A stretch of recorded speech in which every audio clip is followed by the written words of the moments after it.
இயேசு கிறிஸ்து சிலுவையில் சொன்ன மூன்றாவது வார்த்தை. யோவான் எழுதின சுவிசேஷம் 19ஆம் அதிகாரம் 26, 27 வசனங்கள் இப்படியா சொல்லுகிறது.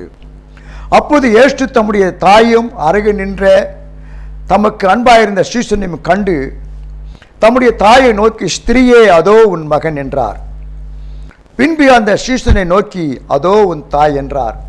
அந்நேரம் முதல் அந்த சீசன் அவளை தன்னிடமாய் ஏற்றுக்கொண்டான்.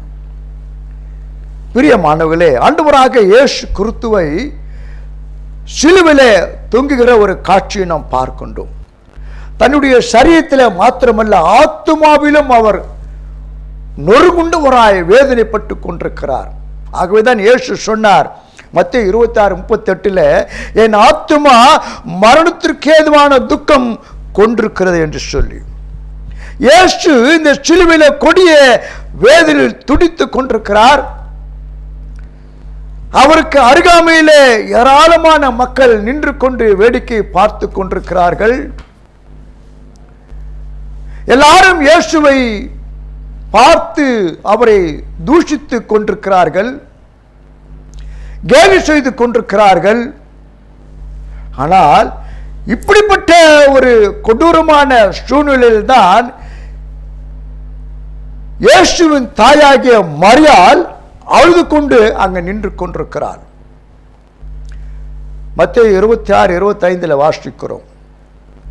ஆரம்பத்திலே இயேசுவோடு கூட இருந்த அன்பான சீசன் என்று அழைக்கப்பட்ட யோவான் அவரை விட்டு ஓடி போகிறான். ஆனால் மீண்டும் அவன் இயேசுவை தேடி வருகிறான். இயேசுவை சிலுவையில் அறைந்த அந்த இடத்தில் அவனும் நின்று கொண்டிருக்கிறான். தன் அருகே நின்ற அழுது கொண்டிருக்கிற தாயை இயேசு பார்க்கின்றார். அவர் உள்ளம் உடைந்து போகிறது, வேதனைப்படுகிறார், துக்கம் நிறைந்தவராய் காணப்படுகிறார். தன்னுடைய தாயின் எதிர்கால நிலைமையை அறிந்து கொள்ளுகிறார்.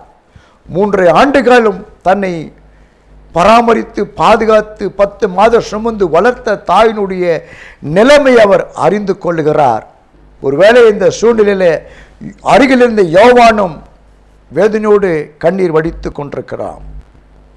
என் அன்பு சகோதர சகோதரிகளே, மாபெரும் தத்துவ ஞானி என்று அழைக்கப்பட்ட சாக்ரடீஸை என்ன செய்கிறார்கள்? கொலை செய்ய வேண்டும் என்று சொல்லி நினைத்து அவருக்கு மரண தண்டனை கொடுக்கிறார்கள். என்ன மரண தண்டனை? விஷம் கலந்த பானத்தை சாக்ரடீஸ் குடிக்க வேண்டும். அவர் என்ன செய்கிறார்? அந்த விஷம் கலந்த அந்த பானத்தை குடிப்பதற்காக போய்கொண்டிருக்கிறார். போய்கொண்டிருக்கிற நேரத்தில் வழியில் அவருடைய மனைவி வருகிறாள். அவருடைய கணவரை பார்த்து அழுது புலம்புகிறாள், வேதனைப்படுகிறாள், கண்ணீர் வடிக்கிறாள். இதை பார்த்தபோது சாக்ரடீஸின் உள்ளம் உடைகிறது, வேதனைப்படுகிறது. தனக்கு அருகில் இருந்த மக்களை பார்த்து சொல்லுகிறார், என் மனைவி அழுகிறது, என்னால் பொறுக்க முடியல, தாங்க முடியல, அவளை அழைத்துக் கொண்டு போங்கள், சீக்கிரமே அவளை அழைத்துக் கொண்டு போங்கள் என்று சொல்லி சொல்லுகிறார். ஆனால் இயேசு கிறிஸ்துவை கவனித்து பாருங்கள். தன் அருகே நின்று அழுது கொண்டிருந்த தன் தாயின் கண்ணீரை பார்க்கின்றார். அவருடைய வேதனையை அவர் அறிந்து கொள்ளுகிறார். இந்த நிலைமையில்தான் இயேசு தன்னுடைய தாய்க்கு செய்ய வேண்டிய கடமையை உணர்ந்து அவர் தாய்க்கு செய்கிறார். என்ன செய்கிறார்? என்ன கடமையை அவர் நிறைவேற்றுகிறார்? தன் தாயை பார்த்து சொல்லுகிறார், அதோ உன் மகன், அதோ உன் மகன், அதோ உன் மகன். இந்த வார்த்தை கேட்டவுடன் ஒருவேளை அந்த தாயினுடைய உள்ளம் மகிழ்ச்சி அறிந்திருக்கும், சந்தோஷப்பட்டிருக்கும். ஏனென்றால் லூக்கா 2:35 வாசிக்கிறோம், ஒரு தீர்க்கதரிசனம் சொல்லப்படுகிறது, உன் ஆத்துமாவை ஒரு பட்டயம் உருவி போகும் என்று சொல்லி. ஒருவேளை இதை குறித்து சிந்தித்து தாயார் சிந்தித்துக் கொண்டு வேதனைப்பட்டுக் கொண்டிருக்கலாம். ஆனால் இந்த இயேசுவின் வார்த்தை கேட்ட உடனே மரியாளுடைய இருதயம் மகிழ்ந்திருக்கும், சந்தோஷப்பட்டிருக்கும். இயேசு தன்னுடைய தாய்க்கு செய்ய வேண்டிய கடமை அவர் செய்து முடித்திருக்கிறார். 3 ஆண்டு காலம் தன்னை வளர்த்து பாதுகாத்து வந்த தாய்க்கு அவர் செய்ய வேண்டிய கடமை அவர் செய்து முடிக்கின்றார். என்ன கடமை செய்கின்றார்?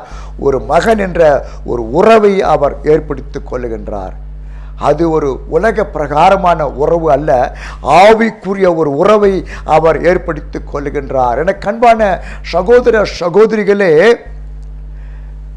சற்று நேர வரைக்கும் இயேசுவின் தாயாகிய மரியாள் தனித்து விடப்பட்டவளாய் காணப்பட்டாள். சிலுவையின் அருகிலே இருந்தாலும் தனித்து விடப்பட்டவளாய் காணப்பட்டாள். ஆனால் இயேசு அறையப்பட்ட சிலுவையிலே அருகே மரியாள் நின்று கொண்டிருந்ததனால அங்கு ஒரு உறவை மரியாள் பெற்றுக் கொள்ளுகிறாள். எனக்கு அன்பான சகோதர சகோதரிகளே, யாரெல்லாம் ஆண்டவராகிய இயேசு கிறிஸ்துவை ஏற்றுக்கொண்ட பிள்ளைகளாய் மாறி அவர் அருகில வருகிறார்களோ, அவரை நெருங்கிக் கொண்டு அவரை பிடித்துக் கொள்ளுகிறார்களோ, அவருடைய வாழ்க்கையிலே ஆண்டவராக இயேசு கிறிஸ்து ஒரு ஆவிக்குரிய அனுபவத்தை, ஒரு ஆவிக்குரிய உறவை ஏற்படுத்தி கொடுக்கின்றார். ஒரு காலத்தில் மாம்சிகமான உறவுக்குள் நான் இருந்தேன். தள்ளப்பட்ட நிலைமையில இருந்தேன், வெறுக்கப்பட்ட நிலைமையில இருந்தேன், புறக்கணிக்கப்பட்ட நிலைமையில இருந்தேன். ஆனால் என்றைக்கு நான் இயேசுவின் பிள்ளையாக மாறி அவரை ஏற்றுக்கொண்டு அவரிடத்திலே நெருங்கி வந்தேனோ, அவர் உறவுக்குள் வந்தேனோ, அந்த நேரம் முதற்கொண்டு ஆண்டவராக இயேசு கிறிஸ்து எனக்கும் அவருக்கும் ஒரு புதிய உறவை ஏற்படுத்தி என்னை நடத்தி கொண்டு வருகின்றார். அநேக ஆவிக்குரிய உறவுகளை எனக்கு ஏற்படுத்தி கொடுத்திருக்கின்றார். இதுதான் பாக்கியம். தன் தாயாகிய மரியாளுக்கு ஆண்டவராக இயேசு கிறிஸ்து ஒரு புதிய உறவை ஏற்படுத்தி கொடுத்தார். அது மட்டுமா, தன்னுடைய அருகில் நின்று கொண்டிருந்த தன்னுடைய அன்பான சீஷனுக்கு அவர் என்ன செய்தார்? அவனை பார்த்து சொல்லுகின்றார், அதோ உன் தாய், அதோ உன் தாய். இதுவரைக்கும் அவர்கள் எனக்கு தாயா இருந்தார்கள், இன்று முதல் இந்த நொடி பொழுது முதல் அவர்கள் உனக்கு தாய் என்று சொல்லி அங்கு காட்டுகின்றார். அதாவது இதுவரை தனிமையா இருந்த யோவானுக்கு இப்போது ஒரு மிகப்பெரிய பொறுப்பை இயேசு கிறிஸ்து கொடுக்கின்றார். என்ன பொறுப்பு? தன் தாயா இருந்த மரியாளை தாயாக ஏற்றுக்கொண்டு பராமரிக்கின்ற ஒரு பொறுப்பை கொடுக்கின்றார். என் அன்பு சகோதர சகோதரிகளே, யாரெல்லாம் இயேசுவை நேசித்து ஏற்றுக்கொண்டு அவர் அருகில் வருகிறார்களோ, அவருடைய பிள்ளைகளாய் மாறுகிறார்களோ, அவர்களுக்கும் இயேசு ஒரு பொறுப்பை கொடுக்கின்றார், ஒரு கடமையை கொடுக்கின்றார். ஒருவேளை அது பாரமாக இருக்கலாம், ஆனால் அந்த கடமைகளை நிறைவேற்றிய பொறுப்பு நமக்கு உண்டு. அதை மறந்து போகக்கூடாது. பவுல் சொல்றார் இல்லையா, சுவிசேஷத்தை அறிவிப்பது என் மேல் விழுந்த கடமை. கடமை. கிறிஸ்து வாழ்க்கை என்பது ஏதோ ஒரு சொகுசான வாழ்க்கை அல்ல, சுயநலமாய் வாழ்ந்து கொண்டிருக்கிற வாழ்க்கை அல்ல, சுயநலமாய் நான் மட்டும் பரலோகத்துக்கு போயிடுவேன் அப்படின்னு நினைத்து கொண்டு வாழ்ந்து கொண்டிருக்கிற வாழ்க்கை அல்ல. நாம் எப்போது இயேசுவிடத்தில் வந்து ஆவிக்குறியில உறவிலே இணைக்கப்படுகிறோமோ, அவர் அண்டை கிட்டி சேர்கிறோமோ, அப்போது நமக்கும் ஒரு உயர்ந்த பொறுப்பு கொடுக்கப்படுகிறது, கடமைகள் கொடுக்கப்படுகிறது. அதை நாம் மறந்து போகவே கூடாது. அதாவது நம்மிடத்தில் இயேசு கிறிஸ்துவின் சுவாபங்கள் வெளிப்பட வேண்டும், மற்றவர்களை நாம் நேசிக்க வேண்டும், மற்றவர்களுக்கு நாம் உதவி செய்ய வேண்டும், ஆத்துமாக்களை நாம் ஆதாயம் செய்ய வேண்டும். இதுதான் நமக்கு இந்த உலகத்தில் இயேசு கிறிஸ்து நம்ம கொடுக்கின்ற ஒரு கடமை, பொறுப்பு என்பதை நாம் மறந்து கொள்ளக்கூடாது. அது மட்டும் இல்லைங்க, இந்த மூன்றாவது வார்த்தையில் இயேசு நமக்கு கற்றுக் கொடுக்கிற சத்தியம் என்ன?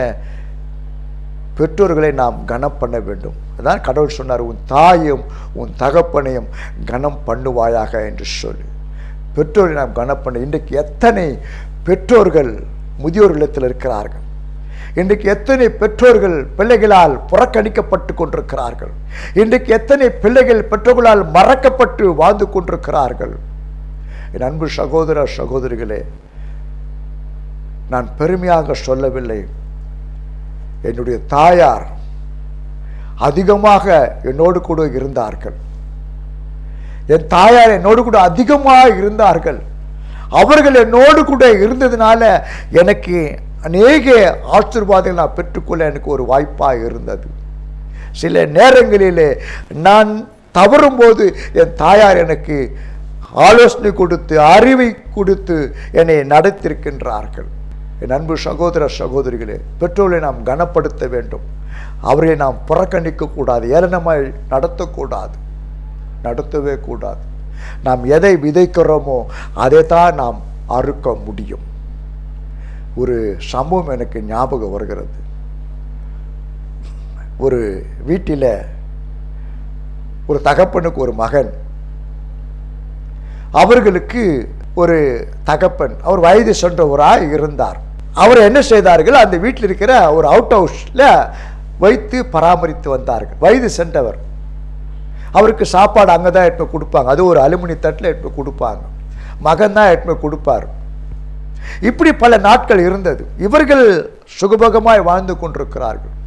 ஒரு நாள் அந்த தகப்பனார் மரித்து போனார். அப்போது இந்த மகனிடத்திலே அவருடைய அப்பா சொல்றாரு, அப்பா இனிமே அந்த தட்டு வேண்டாப்பா, அதை தூக்கின்னு போய் வெளியே போட்டிருப்பா அப்படின்னு. மகன் சொல்றான், இல்லைப்பா, இல்லை இல்லை, அந்த தட்டு போடக்கூடாது. ஏன்னா அந்த தட்டு உங்களுக்கு கூட உதவும்பா, உங்களுக்கு உதவும். அப்படின்னா என்ன அர்த்தம்? தான் செய்ததை மகன் பார்த்து கொண்டிருந்தது அவன் சொல்லுகின்றான். எதை விதைத்தாரோ தகப்பன், அதை இப்போது அவர் அறுக்கிறார். அன்பு சகோதர சகோதரிகளே, இயேசு கிறிஸ்து சிலுவையிலே தன் தாய்க்கு ஒரு பொறுப்பை, ஒரு உறவை ஏற்படுத்தி கொடுத்தார். மகனுக்கு ஒரு பொறுப்பை கொடுத்தார். தாயை பராமரிக்கிற பொறுப்பை கொடுத்தார். இன்றைக்கு நம்முடைய குடும்பத்திலே பெற்றோர் எப்படி நடத்துகிறோம், எப்படி பராமரிக்கிறோம், எப்படி பாதுகாக்கிறோம், எப்படி உதவி செய்கிறோம், எப்படி கனப்படுத்துகிறோம்? என் அன்பு சகோதர சகோதரிகளே, பெற்றோர்களை கனப்படுத்த வேண்டும், நேசிக்க வேண்டும், உதவி செய்ய வேண்டும், அவளுக்கு ஆறுதலாக இருக்க வேண்டும், ஆறுதலாக இருக்க வேண்டும். இயேசு நமக்கு உணர்த்துகிற காரியம் என்ன? இயேசுவை போல நாம் பெற்றோர்களை கனப்படுத்தி வாழ கற்றுக்கொள்வோம். இயேசுவை போல பெற்றோரை நேசிக்கிற அந்த அன்பினால் நிறைந்து இருப்போம். அதுதான் நமக்கு பாக்கியம். நமக்கு இயேசு ஒரு பொறுப்பை கொடுத்திருக்கிறார். பெற்றோர்களை கனப்படுத்துவது மட்டுமல்ல, ஆவிக்குரிய பொறுப்பிலே நாம் இருக்கும்போது அவருக்காக நாம் செய்ய வேண்டிய அநேக காரியங்களை செய்யும்படியாய் பொறுப்பை கொடுத்திருக்கிறார். அந்த பொறுப்பை நாம் உணர்ந்து நம்முடைய கடமைகளை நிறைவேற்றும் போது நாம் பரலோகத்தின் சொந்தக்காரர்களாக மாறுகிறோம். கடவுள் உங்களை ஆசீர்வதிப்பாராக. ஆமென்.